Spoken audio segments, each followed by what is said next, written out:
Welcome to this mini lecture on membrane transport. The phospholipid bilayer is selectively permeable. We've discussed this previously in class, and this diagram shows you what elements and molecules are permeable to the lipid bilayer and which are not. So small molecules such as gases, carbon dioxide, nitrogen, and oxygen are fully permeable across the bilayer. Small uncharged polar molecules such as ethanol are also permeable to the lipid bilayer. Water and urea are semi-permeable, so water can transport across the membrane. The lipid bilayer, but not as efficiently. When we get into large uncharged polar molecules like glucose, ions, right, these charged molecules, and charged polar molecules such as amino acids, ATP, things like glucose 6-phosphate, these are impermeable to the phospholipid bilayer. So the factors determining the permeability of a molecule include the size, so small molecules do tend to pass more easily, and charge or polarity. Only nonpolar things can cross the hydrophobic interior of the membrane. What this means is that there must be what we call transporters. Transporters can take many forms, and we'll talk about those in this lecture. But transporters are going to allow specific solutes. And that term is not blued, but you need to be aware that transporters are going to allow specific solutes to cross the membrane. And they allow us, additionally, to drive molecules that are in a high concentration, right, down their gradient. But some solutes must actually be moved across or actively to maintain concentration gradients that would otherwise collapse. So again, in general, molecules that are in high concentrations want to move across the membrane to regions where their concentration is low. So we would call this down their concentration gradient. And transporters are going to allow us to move molecules that are against their concentration gradient. So from low concentrations up into their high concentrations. So what determines the direction a solute wants to go? First is that of a chemical gradient. Solutes tend to move from more concentrated areas to less concentrated areas. Secondly are electrical gradients. So charged solutes will tend to move up towards an oppositely charged environment.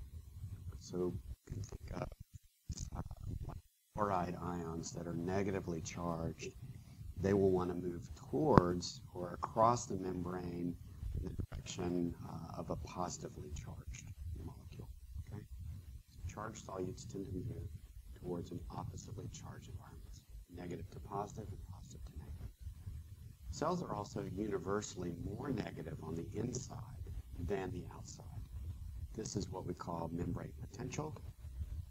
And the membrane potential of most cells is typically on the order of minus 70 millivolts.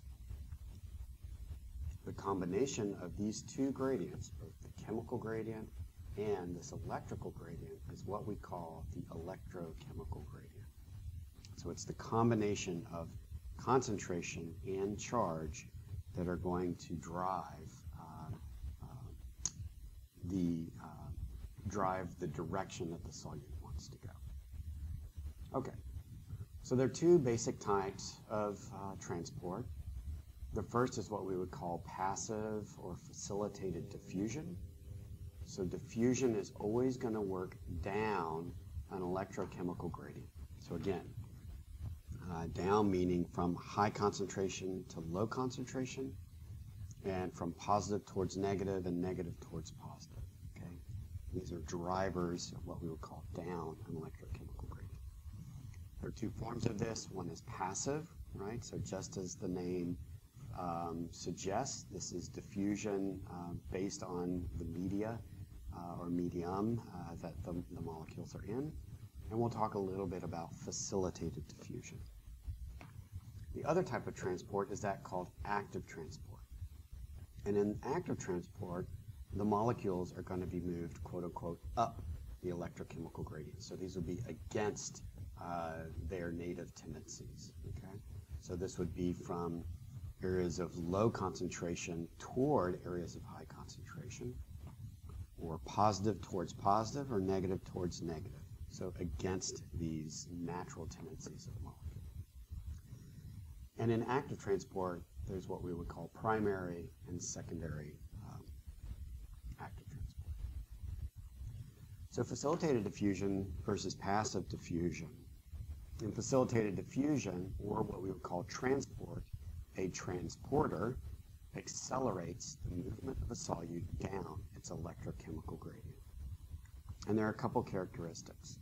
The three main features distinguishing facilitated diffusion from passive diffusion are A, the rate, right? So if we're plotting the rate of facilitated diffusion or the rate of diffusion with respect to the concentration of that molecule, the rate of facilitated diffusion is much higher than that of passive diffusion. You can see in this plot. Passive diffusion, where nothing is impinging on the ability of this molecule to move, versus facilitated diffusion, where you get this fast rate. 2, the transport is specific. So in this case, you see this is the rate of glucose uptake. This would be a glucose transporter that's operating in this particular condition. And transporters are specific for the solute that they will facilitate. Finally, the transport is saturable. You can see here in this plot here that we approach a Vmax, so the rate of transport will plateau and is quote-unquote saturable. And we've talked about those terms before. So facilitated diffusion, there are a couple of examples that I'll show. The first is ion channels, right, which is one here. We just talked about glucose transport into cells.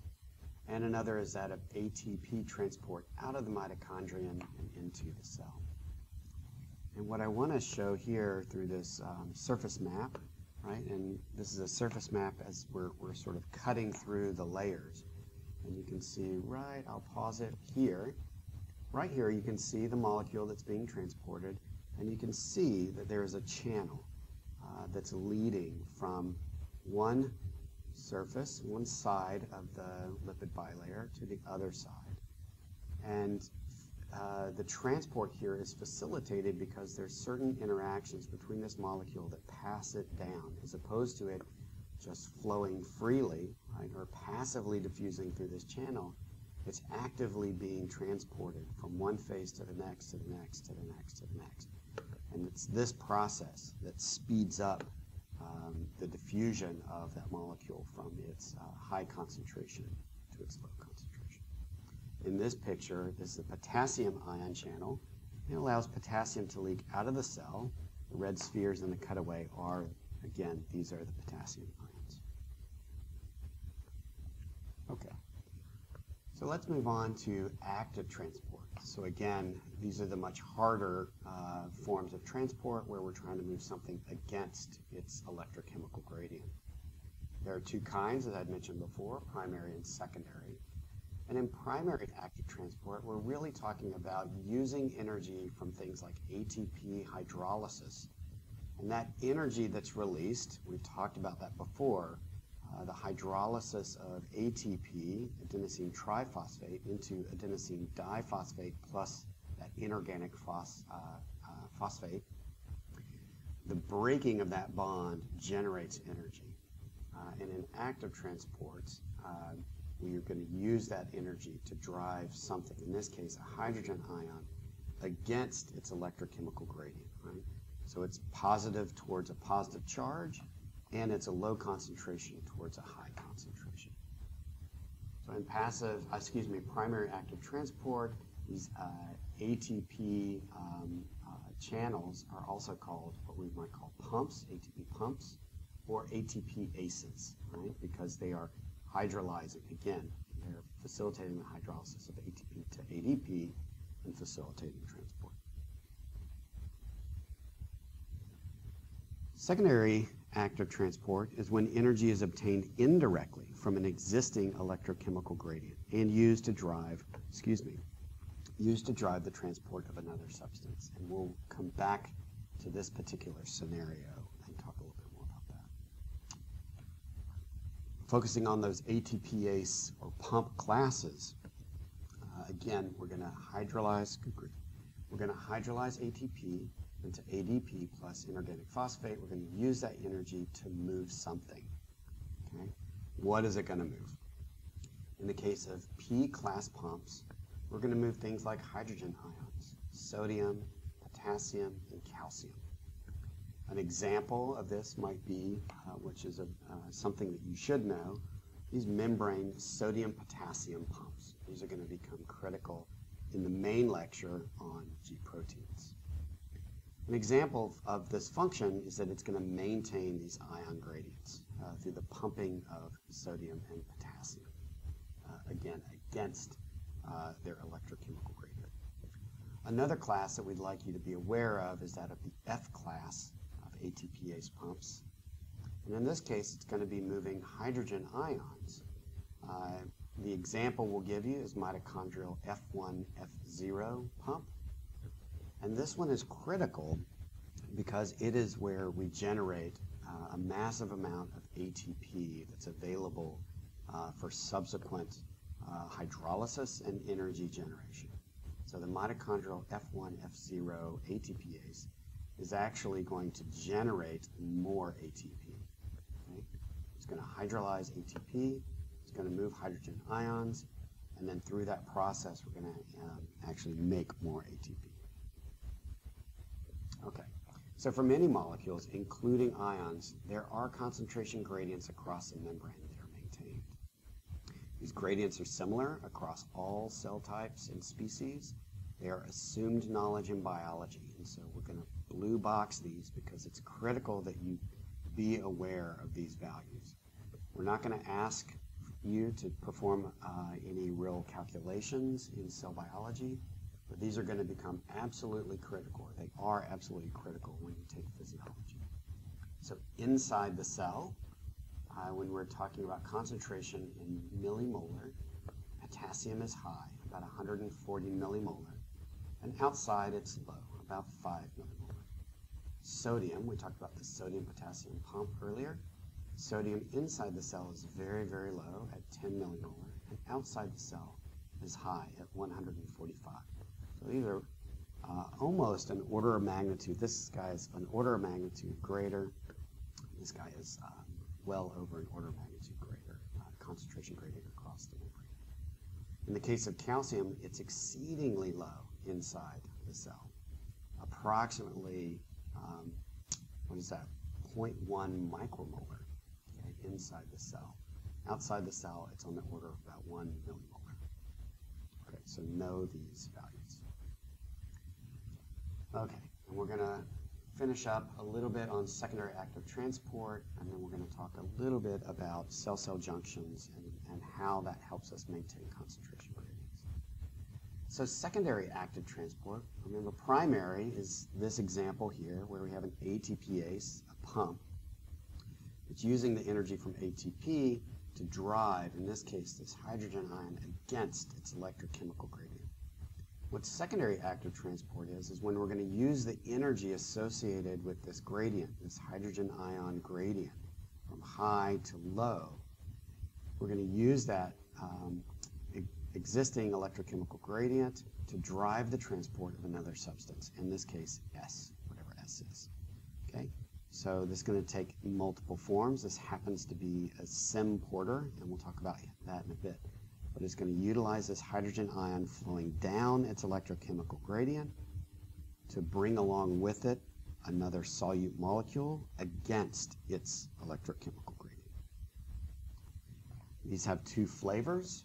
They're called co-transporters, as you can imagine, because it's transporting one thing down its electrochemical gradient and another thing up its electrochemical gradient. So we'll call this type on the left a symporter because it's transporting both solutes in the exact same direction.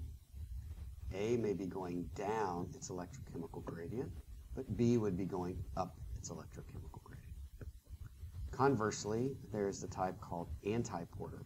And what this refers to is that one solute will be going in one direction and the other solute will be going in the opposite direction. Again, perhaps solute A is going down its electrochemical gradient and it's pumping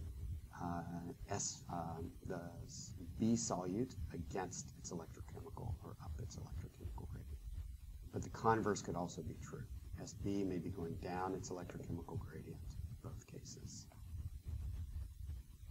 All right, these are also known as an exchanger, an antiporter, right? Because it's exchanging solute A for solute B. You can think about it that way. Okay, so let's talk about tight junctions. We've not talked a lot about cell adhesion. We talked a little bit about cell matrix adhesion and the role of integrins in that process. We're going to just very briefly touch on this concept of tight junctions. We're not going to get into the details of various proteins that form tight junctions, but rather I want you to focus primarily on their functional roles. One, tight junctions, so these are between cells. Here's one cell, and here's another cell. Okay. And that's the plasma membrane right there, and right there. So we're going to get a linkage of proteins in adjacent cells, and these are going to form these little weaves or stitching points. So you can think about this as this image is going back into sort of perpendicular to the plane of the slide. So the cell is moving, this is the surface of the membrane here, and there's another surface of the membrane here. So these are going to form these tight stitches between cells. And they're going to act as a diffusion barrier between cells. So solutes that are up here, in this case, this is the apical surface, they cannot be transported, right? So they cannot diffuse across these tight junctions, just as the name implies. It's also going to segregate the membranes, right? So if I have something that's flowing, in the lipid bilayer up here, it's going to hit this tight junction and it's going to prevent it from diffusing in the membrane further. And what these tight junctions are going to do is establish both the apical, or the top surface of the cell, and the basolateral, or the bottom surface of the cell. Okay? So in an epithelial cell, this would be where the basement membrane is, and this would be normally where the lumen is. So what these are going to do is provide for directional and regulated transport. Sorry, excuse that word. So providing for directional, right? Apical to basal, basal to apical, directional, and regulated, because we're preventing those solutes from moving across the apical-basal direction of the cell. Okay, so where these will then play a role is in this apical surface, where we might have high concentrations, in this case perhaps both sodium and potassium. By generating these tight junctions, we prevent the free flow of those ions into the basolateral surface. This allows things like the sodium-potassium transporters to both establish and maintain these concentration gradients in the cell. Furthermore, because the tight junction is preventing, again, the lateral mobility of certain apical-oriented, in this case, channels, like the chloride channel, it prevents that from moving down into the basolateral surface. Again, facilitating the maintenance of high chloride ion concentrations in the cell. So that's it for this very short mini lecture on membrane transport. And this will be required material. It will be necessary that you have watched this for the G proteins, and this will be quizzable.